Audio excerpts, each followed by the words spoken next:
بسم اللہ الرحمن الرحیم. السلام علیکم اسٹوڈینٹس, ویلکم ٹو حالم اسٹڈی انسائٹس. آج ہم لوگ اپنا MCM 101 کے GDP سلیوشن میں آپ لوگوں کو بتاؤں گی, اور آپ لوگوں نے کیسے GDP کو لکھنا ہے یہ بھی میں آپ لوگوں کو بتا دوں گی.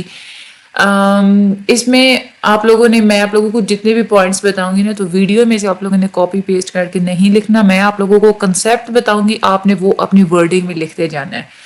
آپ لوگوں کی یہ جو GDP ہے اس کی ورڈز کی لمٹ نہیں بتائی ہوئی انسٹرکٹر نے, لیکن آپ نے خود اپنے سے ہی اپنی ورڈ لمٹ آپ نے 150 سے 200 تک آپ خود کر لیں کہ کم سے مطلب 150 سے کم نہیں آپ نے لکھنے, اور 200 سے کوشش کریں کہ 200 سے زیادہ نہ ہو. GDP جو ہوتی ہے نا, جتنی زیادہ کنسائز ہوتی ہے اور کم ورڈز میں کمپلیٹ ہوتی ہے تو آپ کو اتنے ہی زیادہ اچھے مارکس ملتے ہیں. ٹھیک ہے, تو کوشش آپ نے یہی کرنی ہے کہ اپنی GDP کو آپ نے 150 سے کم ورڈز پہ نہیں لے کے جانا, یا 200 یا 250 تک ہی آپ اپنی GDP کو بنائیں. انسٹرکٹر نے اگر ورڈ لمٹ نہیں دی ہو تو اس کا یہ مطلب نہیں ہے کہ آپ لوگ پورے کا پورا مضمون وہاں پہ لکھ دیں. ایسا نہیں آپ لوگوں نے کرنا ہوتا. ٹھیک ہے, اچھا چلتے ہیں اپنی ویڈیو کی طرف. اگر آپ لوگوں کو اپنے سبجیکٹ سے ریلیٹڈ, کسی بھی سبجیکٹ سے ریلیٹڈ آپ لوگوں کو شارٹ لیکچرز چاہیے تو آپ لوگ چینل کے ہوم پیج پہ جائیں, وہاں پہ پلے لسٹ کا آپشن ہے, وہاں سے اپنی مرضی کے آپ لوگ سبجیکٹس کے لیکچرز لے سکتے ہیں. اس کے علاوہ بھی ڈسکرپشن میں بھی مختلف لنکس موجود ہیں پلے لسٹ کے, آپ لوگ وہ بھی لے سکتے ہیں. MCM 101 کے شارٹ لیکچرز بھی انشاءاللہ آپ لوگوں کو پرووائڈ کچھ کر دیے گئے ہیں, اور ساتھ آپ وہ بھی دیکھ سکتے ہیں. وہاں پہ بھی آپ چینل کے پلے لسٹ پہ جائیں, آپ لوگوں کو وہ بھی مل جائیں گے. کوئزز کی ویڈیوز کے لیے بھی آپ لوگ ہمارے ساتھ رہا کریں, خاص طور پہ فائنل ٹرم اور جو مڈ ٹرم جب پیپرز آتے ہیں تو آپ لوگ کوئزز کی ویڈیوز آپ لوگ دیکھ کے جایا کریں, اس میں سے آپ لوگوں کے بہت کوئزز آتے ہیں. ٹھیک ہے, باقی چینل کو سبسکرائب کرنا مت بھولیے گا. آگے آپ لوگوں نے لازمی اپنے فرینڈس وغیرہ میں آپ لوگوں نے شیئر کرنا ہے, گروپس وغیرہ میں آپ لوگ ضرور شیئر کیجیے گا, کہ ریکمینڈ آپ لوگ لازمی کیجیے گا. ہم لوگ چلتے ہیں اپنے GDP کے کوسچن کی طرف. سب سے پہلے انہوں نے تھوڑا سا ہمیں بیک گراؤنڈ بتایا کہ digital imaging and processing and computer based techniques have made it possible to manipulate images in many ways. یعنی کہ آج کل آپ لوگوں کو پتا ہے کہ کتنا ڈیجیٹل دور ہے. کمپیوٹر میں اتنی بہت ساری ٹیکنیکس ہوتی ہیں, ایڈیٹنگ ہوتی ہے, ویڈیو ایڈیٹنگ ہوتی ہے, امیجز ایڈٹ ہو جاتے ہیں کہ آپ لوگ مختلف طریقے سے امیجز کو آپ لوگ مینیپولیٹ کر سکتے ہیں, چینج کر سکتے ہیں. Using computers various numbers can be easily changed. Computer کے تھرو آپ لوگ مختلف چیزیں آپ لوگ چینج کر سکتے ہیں, کلرز کو بھی چینج کر سکتے ہیں, پکچرز کے جو ایلیمنٹس ہیں وہ بھی آپ لوگ آگے پیچھے کر سکتے ہیں, مختلف فوٹوگرافس کو آپ لوگ دوسری امیجز کے ساتھ آپ لوگ کمبائن بھی کر سکتے ہیں. کچھ ڈیجیٹل کیمراز ایسے ہوتے ہیں کہ ڈائریکٹلی کمپیوٹر ڈسک یا کمپیوٹر میں وہ ریکارڈ کر رہے ہوتے ہیں, جہاں پہ امیجز کو آپ ایزیلی مینیپولیٹ کر سکتے ہیں. اب انہوں نے ہمیں ٹاسک یہ بتایا ہے کہ ڈو یو بلیو دیٹ جلسہ and the photographs are frequently edited by the Pakistan's political parties to make it appear as though a large number of people attended. یعنی کہ کیا آپ اس بات کو مانتے ہیں کہ جو جلسے کی جو فوٹوگرافس یا ویڈیوز آپ لوگوں کو میڈیا پہ دکھائی جاتی ہیں وہ پاکستان کی پولیٹیکل پارٹیز ان کو ایڈٹ کرواتی ہیں تاکہ یہ لوگوں کو دکھایا جا سکے کہ زیادہ لوگوں نے ان کے جلسے کو اٹینڈ کیا تھا. اور وہ کہتے ہیں کہ لاجیکل جسٹیفیکیشنز اور ایگزامپلس کے تھرو آپ اس چیز کو جو ہے نا اپنے پوائنٹس بتانے ہیں. دیکھیں, سب سے پہلی بات تو یہ ہے کہ آپ نے ایک مین ویلڈ پوائنٹ تو یہ بتانا ہے کہ ہماری پولیٹیکل پارٹیز کوئی ایسی چیز, کوئی ایسا ٹول چھوڑتی نہیں ہے کہ جو ان کو پاپولر کرنے کا باعث بنے. ٹھیک ہے, تو وہ پاپولیرٹی حاصل کرنے کے لیے ہر طرح کی ٹیکنیکس ہمارے پولیٹیکل پارٹیز استعمال کرتی ہیں, تاکہ چاہے وہ کوئی ایڈیٹنگ کی ٹیکنیک جو ہے وہ ٹیکنیک ہو, چاہے وہ دوسروں پہ کرٹیسائز کرنے کے لیے کوئی ٹول یوز کیا جائے, ہر طرح سے ہماری پولیٹیکل پارٹی ہر ٹول کو یوز کرتی ہیں. تو اس کا مطلب ہے کہ جو ایڈیٹنگ والی ٹولز ہیں وہ بھی ضرور ہی جو ہے نا وہ یوز کرتی ہیں.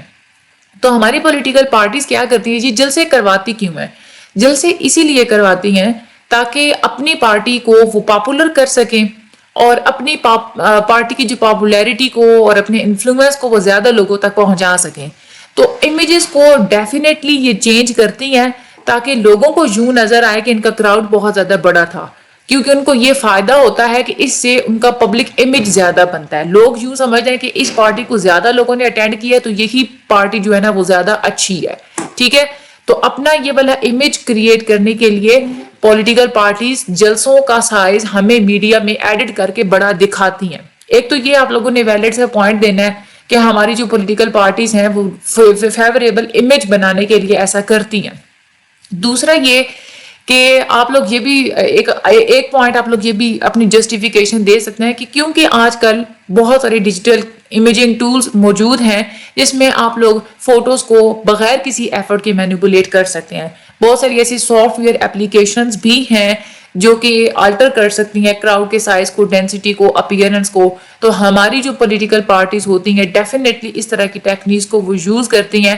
ایون کہ ہماری پولیٹیکل پارٹیز ایسا بھی کرتی ہیں, بہت ساری جو چینلز جو ہوتے ہیں نا جو کہ بکی ہوئے ہوتے ہیں, کچھ چینلز ہوتے ہیں جو کہ صرف فار ایگزامپل نون لیگ کے لیے کام کر رہے ہوتے ہیں, کچھ ایسے چینل ہوتے ہیں جو صرف پی ٹی آئی کے لیے کام کر رہے ہوتے ہیں. ان کو کیونکہ یہ پارٹیز پیسے دیتی ہیں, ایسے چینل جب اپنی چینل پہ یہ ویڈیوز وغیرہ زیادہ تر جو چلاتے ہیں وہ کیا کرتے ہیں کہ وہاں پہ اپنا کراؤڈ کا سائز کبھی کبھار وہ جو ہے نا وہ زیادہ کر دیتے ہیں.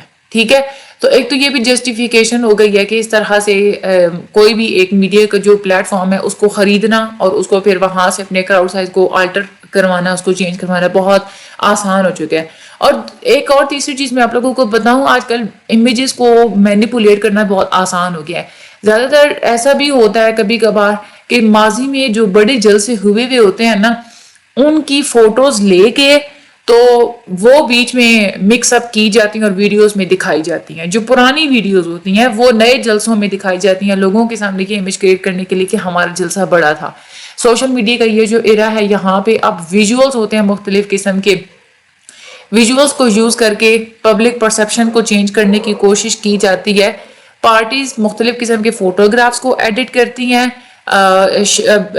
شیئر کرنے سے پہلے سوشل پلیٹ فارمز کے اوپر وہ ایڈٹ کرتی ہیں تاکہ لوگوں کے سامنے جو ہے نا وہ ایسا امپریشن کریٹ ہو کہ ان کو سپورٹ کیا گیا ہے اور جو ہے نا ان کا پبلک اوپینین ان کی طرف جو ہے نا وہ زیادہ ہے. ٹھیک ہے, اس کے بعد آپ نے یہ بھی بتانا ہے کہ بہت سارے ہمیں ارد گرد دیکھنے کو ایسے جو ہے نا وہ ایگزامپلز اور انسٹنسز بھی ملتی ہیں. یہاں پہ آپ لوگوں نے ایگزامپل دینی ہے, میں نے یہاں پہ ایگزامپل نہیں لکھی. ٹھیک ہے, کیونکہ پی ٹی آئی کے جو لوگ ہیں نا جو میری ویڈیوز کو دیکھ رہے ہیں پی ٹی آئی کے سپورٹرز, وہ خود ڈھونڈیں نون لیگ کا ایسا جلسہ اور وہ ڈھونڈ لیں گے, مجھے پتا ہے ایزیلی. دیکھیں ہماری جو عوام ہے نا وہ کرٹیسائز کرنے کے معاملے میں ماشاءاللہ بڑی اچھی ہے. تو میں نے یہاں پہ ایگزامپل اسی لیے میں نے نہیں لکھی کیونکہ نہ میں پی ٹی آئی کی فیور میں ہوں نہ میں نون لیگ کی فیور میں ہوں. سیریسلی میں کسی پولیٹیکل پارٹی کی فیور میں نہیں ہوں, میں ووٹ دینے کے حق میں ہی نہیں ہوں. ٹھیک ہے, میں نے یہاں پہ کوئی ایگزامپل نہیں لکھی. پی ٹی آئی کے جو لوگ ہیں خود ہی یہاں پہ کریٹیسائز کر دینا نون لیگ پہ اور کوئی ایگزامپل دے دینا ان کے جلسے کی جس کو آپ نے دیکھا ہوگا اس میں جو ہے نا کراؤڈ سائز چینج کیا گیا ہے.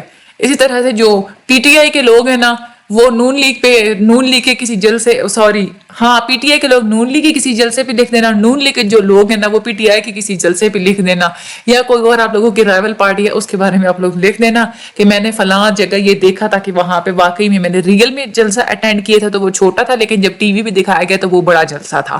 اس طرح کی تھوڑے سے نا اپنی طرف سے گپ چھوڑ دینا. ٹھیک ہے, یہ میں نے اسی لیے نہیں لکھا کیونکہ وہ پھر یہ بھی ہوتا نا کہ اگر میں نون لیگ کا نون لیگ کے بارے میں لکھتی میرے کمنٹ سیکشن وہ پی ٹی آئی والوں سے بھرا ہوا ہونا تھا. میں پی ٹی آئی کا لکھتی تو وہ کمنٹ سیکشن میں نیرے نون لیگ کے اسٹوڈنٹس نے وہاں پہ کرنا تھا کہ نہیں بھائی ہم تو ایسے نہیں ہیں. تو اسی لیے بھائی میں کسی کی فیور میں نہیں ہوں. آپ لوگ خود یہاں پہ لکھ دیجیے گا کہ ریئلٹی میں ہم نے فلاں پارٹی کا جلسہ اٹینڈ کیا تھا وہ چھوٹا تھا لیکن ہمیں جو میڈیا پہ دکھا گیا تھا وہ بڑا تھا. ٹھیک ہے, اس کے بعد آخری پوائنٹ آپ لوگوں نے یہ بھی بتا دینا ہے کہ ضروری نہیں ہے کہ جتنے بھی جلسے کے فوٹوگرافس دکھائے جائیں وہ سارے کے سارے مینیپولیٹ ہوئے ہوتے ہیں. کبھی کبھار ایسا ہوتا ہے کہ گیدرنگز جو بڑی گیدرنگز ہوتی ہیں وہ اوتھینٹک بھی ہوتی ہیں. ٹھیک ہے, تو ہم ایسا بھی ہوتا ہے کہ ہر جلسے کے اوپر ہم لوگ جو ہے نا وہ نہیں کر سکتے, اس کو ہم لوگ کرٹیسائز نہیں کر سکتے.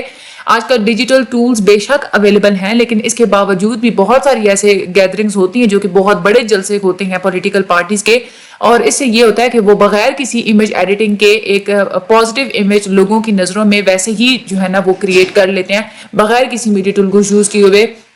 تو یہ آپ لوگوں نے جو ہے نا آپ لوگوں کو میں نے بتایا کہ آپ لوگوں کی جی ڈی بی 150 ورڈز کی دیٹ از انف. یہ والے جو میں نے یہاں پہ لکھی ہوئی یہ کوئی تقریباً کوئی 250 ورڈز کی ہے جو میں نے یہاں پہ پوائنٹس لکھے ہیں. اس کو آپ لوگوں نے اپنی ورڈنگ میں لکھنا ہے. اپنی ورڈنگ میں جب آپ لوگ لکھیں گے چھوٹے چھوٹے سے پوائنٹس آپ لوگ دیں گے سیریسلی 150 ورڈز میں آپ لوگوں کی بہت اچھی جی ڈی بی بن جائے گی. ٹھیک ہے, ایک آپ لوگوں نے ساتھ ایگزامپل دے دینی ہے چاہے آپ لوگ 2 ایگزامپلس دے دیں. ٹھیک ہے. اور جو لوگ نیوٹرل ہے نا وہ دو طرح کی ایگزامپلس دے دیں, نون لیگ والوں کی بھی دے دیں, پی ٹی آئی والوں کی بھی دے دیں. ٹھیک ہے. اور ساتھ تیسری ایگزامپل یہ بھی دیکھ لیں کہ فلاں جگہ ہم نے جلسہ دیکھا تھا, جو یہ آپ لوگوں کو جو میں نے آخری پوائنٹ جو بتایا ہے نا کہ بعض دفعہ اوتھینٹک بھی ہوتا ہے, تو اس کے ساتھ بھی آپ لوگ ایک ایگزامپل دے دیں کہ ہم نے فلاں جلسہ جو ہے وہ اٹینڈ کیا تھا, تو اس میں جو ہے نا وہ کراؤڈ اتنا تھا, اور جب ہم نے میڈیا پہ دیکھا تھا تو واقعی میں اس میں بھی بالکل اتنا ہی کراؤڈ دکھایا گیا تھا. ٹھیک ہے. تو آپ لوگ 2-3 ایگزامپل اس طرح سے دے دیں, ایک دو دے دیں جس میں آپ لوگوں نے کرٹیسائز کیا ہوا 2-3 پارٹیز کو, اور ایک وہ دے دیں جس میں آپ لوگوں نے کرٹیسائز نہ کیا اور جس میں آپ لوگوں نے کہا ہو کہ یہ چیز اوتھینٹک تھی. ٹھیک ہے. تو یہ ہمارا تھا جی ڈی پی سولوشن. آپ لوگوں نے اپنی ورڈنگ میں اس کو کرنے کی کوشش کرنی ہے, اور یہ جو آپ لوگوں کے گروپس میں جو ڈاکومنٹس گھوم رہے ہوتے ہیں نا, سیریسلی اے آئی جنریٹڈ ہوتے ہیں, اور اس میں کوئی اتنے کوئی زیادہ کو خاص وہ آپ لوگوں کو مارکس نہیں ملتے. ویڈیو میں یہ ہوتا ہے آپ لوگوں کو ایک طریقہ پتہ چل جاتا ہے کہ آپ لوگوں نے لکھنا کیسے ہے. ٹھیک ہے. تو آپ لوگ اس کو ایزیلی لکھ سکتے ہیں. چینل کو سبسکرائب کرنا مت بھولیے گا, مجھے اپنی دعا میں یاد رکھیے گا. مزید ویڈیوز کے لیے اور لیکچرز کے لیے ہمارے ساتھ رہیے حالم اسٹڈی انسائٹس کے ساتھ. اللہ تعالیٰ آپ سب لوگوں کو خوشیاں عطا فرمائے. Thank you so much and Allah حافظ.